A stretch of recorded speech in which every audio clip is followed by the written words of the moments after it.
¿Qué significa ver el mundo a través de un velo? Hoy vamos a meternos de lleno en uno de los textos más potentes del siglo XX, Las almas del pueblo negro de W. B. Du Bois, para entender un par de ideas que de verdad lo cambiaron todo.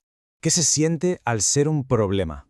Esta no es una pregunta cualquiera. Para Du Bois no era algo hipotético, para nada. Era una realidad silenciosa, constante, una pregunta que sentía en la mirada de los demás, todos los días.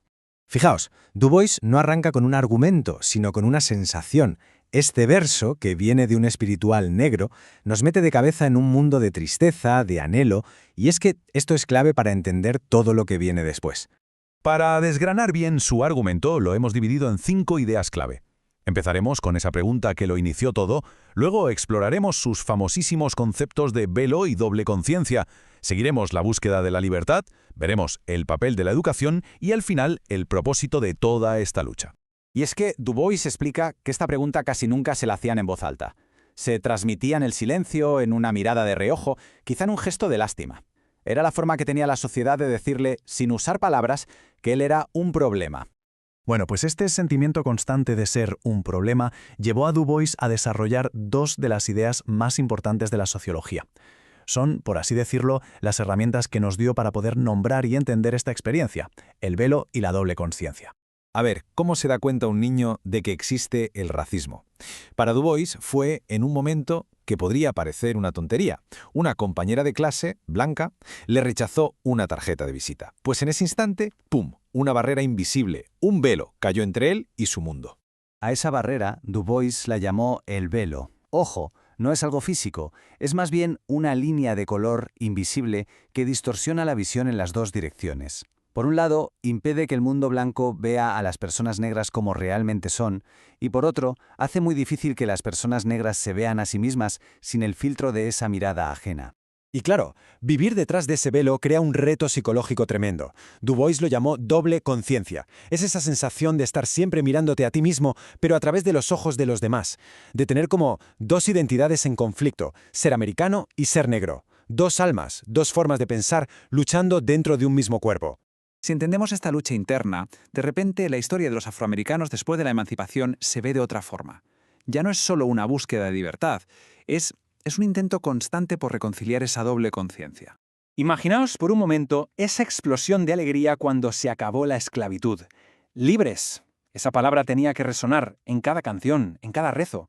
Parecía que empezaba una nueva era, vamos, como si hubieran llegado a la tierra prometida. ¿Pero qué pasó?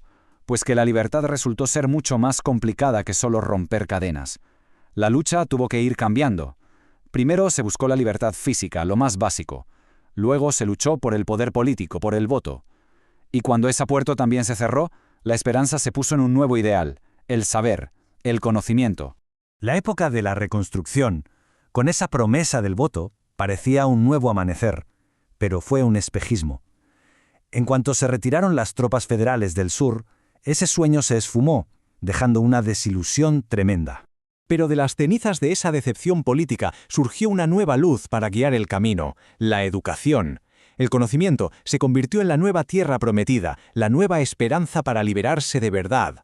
Pero claro, esta nueva fe en la educación trajo consigo una pregunta enorme. ¿Qué tipo de educación? ¿Hacía falta la que enseña un oficio para poder sobrevivir y ganar dinero, o la que forma a los futuros líderes, a los pensadores que guiarán a su pueblo? La respuesta de Du Bois a ese debate es un número, a secas: 30.000. Esa es la cantidad de maestros negros que se formaron en una sola generación. Su argumento era demoledor. Para levantar a toda una comunidad, primero necesitas formar a la gente que la va a educar. Lógico. Y con esto llegamos al propósito final de la lucha. Porque Du Bois se da cuenta de que ni el trabajo, ni el voto, ni la educación, nada de eso es suficiente por sí solo. La verdadera liberación exige una fusión de todo ello. El primer pilar, el trabajo. Pero no solo como una forma de ganar dinero, sino como una fuente de dignidad y como la libertad de poder construir un futuro.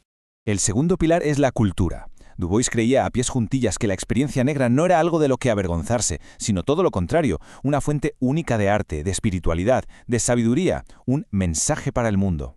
Y por último, el tercer pilar, la libertad. Porque sin derechos civiles, sin la protección de la ley y sin el poder del voto, cualquier avance que se consiga con el trabajo o con la cultura siempre corre el peligro de que te lo quiten de un plumazo. Entonces, ¿cuál es el objetivo final de todo esto? Pues no se trata de que una cultura se coma a la otra. El objetivo es hacer posible ser negro y ser americano a la vez, sin que haya contradicción. Es fusionar esa doble conciencia en una identidad nueva, más fuerte, más auténtica, que además enriquezca a toda la nación. Y así, Du Bois nos deja con una pregunta final que le da la vuelta a todo. ¿Y si el llamado problema negro no fuera un problema de la comunidad negra, sino la prueba definitiva para los ideales de la propia República Americana? Una pregunta que más de 100 años después sigue totalmente vigente.